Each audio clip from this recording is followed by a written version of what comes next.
Hello friends, आज हम बात करेंगे यदि किसी व्यक्ति को साइकोसोमैटिक पेन है तो कौन कौन सी दवाओं का प्रयोग किया जाता है इस तरह के पेशेंट्स के लिए। आज के टॉपिक में हम आपको एक डिटेल लिस्ट देंगे वो सारी दवाओं के लिए जो इस तरह के फिजिकल पेन जो कि आपके इमोशनल फैक्टर्स या साइकोलॉजिकल फैक्टर्स से इन्फ्लुएंस होते हैं, ये सारी चीज़ों को कम करने में कौन कौन सी तरह की दवाओं का प्रयोग कर सकते हैं जो आपके मानसिक लेवल पर काम करती हैं पर फिजिकल पेन को भी सिग्निफिकेंटली मदद करती हैं। इन सारी दवाओं पर आज हम डिस्कस करेंगे और किस किस इंडिकेशन के दवाओं को यूज किया जाता है, क्या साइड इफेक्ट्स हैं, क्या इसके डोजेज पैटर्न्स है, ये सारी चीज़ों पर हम शॉर्ट में बात करेंगे। टॉपिक पर जाने से पहले जो लोग हमारे चैनल पर नए हैं उन्हें रिक्वेस्ट करूंगा कि चैनल को सब्सक्राइब करें, वीडियोस को लाइक करें, शेयर करें, फॉलो करें, कमेंट करें, पूरा देखें। टॉपिक इंपॉर्टेंट है, इसे एंड तक देखिएगा। चलिए शुरू करते हैं।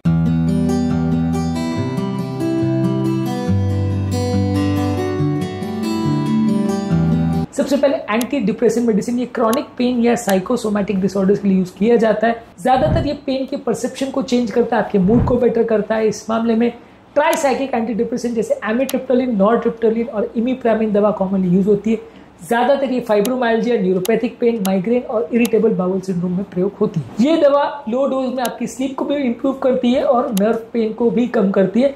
साइड इफेक्ट में मुंह सूखने का प्रॉब्लम, ज्यादा सुस्ती आने का प्रॉब्लम और चक्कर आने का प्रॉब्लम हो सकता है। Selective serotonin norepinephrine reuptake inhibitor जैसे नहीं, ये SNRI इसमें दूसरी ड्रग है। इसमें डुलोक्सिटिन और वेनलाफेक्सिन और मिनासिप्राम आता है। ये basically fibromyalgia, depression related pen और क्रॉनिक मस्कुलोस्केलेटल पेन के लिए यूज किया जाता है। डुलोक्सिटिन क्रॉनिक पेन डिसऑर्डर्स के लिए US FDA अप्रूव्ड है। साइड इफेक्ट्स में उल्टी आना, चक्कर आना और पसीना आना, ये प्रॉब्लम्स हो सकती है। अगले ग्रुप की दवाएं सिलेक्टिव सेरोटोनिन रिएप्टेक इनहिबिटर्स यानी SSRI। इस ग्रुप में आती है फ्लोक्सिटिन, सर्ट्रालिन, एसिटालोप्राम और पेरोक्सिटिन। ये एंजाइटी और depression related pen, tension, headaches, irritable bowel syndrome और फाइब्रोमाइल्जिया के लिए प्रयोग की जाती है। ये ज्यादातर सीवियर पेन के लिए बहुत अच्छा नहीं है पर मूड रेगुलेशन के लिए अच्छी दवा मानी जाती है। इसके अलावा आप एंजाइटी वाले पेशेंट में एंजाइटी और मसल रिलैक्सेशन के लिए आप दवाइयां देते हैं बेंजोडाइजिपिन।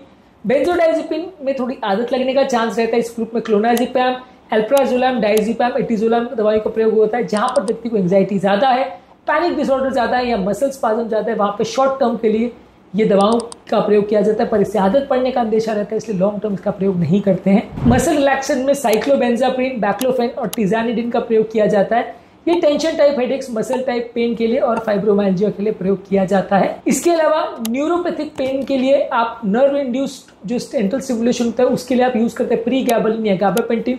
ये क्रॉनिक पेन, फाइब्रोमाइल्जिया और नर्व रिलेटेड पेन जो एंजाइटी और स्ट्रेस से आता है उसके लिए प्रयोग किया जाता है। स्लीप में भी मदद करता है। कुछ लोग को पेन से हाइपर सेंसिटिविटी होती है, उसमें भी हेल्प करता है।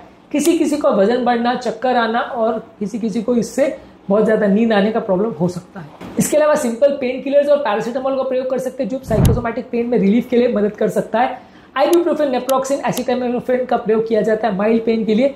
ये लॉन्ग टर्म सोल्यूशन नहीं है, छोटे मोटे टाइम के लिए आप पेन के रिलीफ के लिए इसको दे सकते हैं। इसके अलावा कुछ ऑल्टरनेटिव या कॉम्प्लीमेंट्री मेडिसिन में लो डोज नैल्ट्रॉक्सोन फाइब्रोमाइल्जिया और क्रॉनिक पेन में यूज हो सकता है। कॉग्निटिव बिहेवियरल थेरेपी और मेडिकल कैनाबिस का प्रयोग कर सकते हैं क्रॉनिक पेन और एंजाइटी रिलेटेड पेन के लिए। मैग्नीशियम, ओमेगा 3 फैटी एसिड्स और विटामिन D का सप्लीमेंट्स का प्रयोग कर सकते हैं मसल पेन के लिए, मसल टेंशन के लिए और इन्फ्लेमेशन के लिए।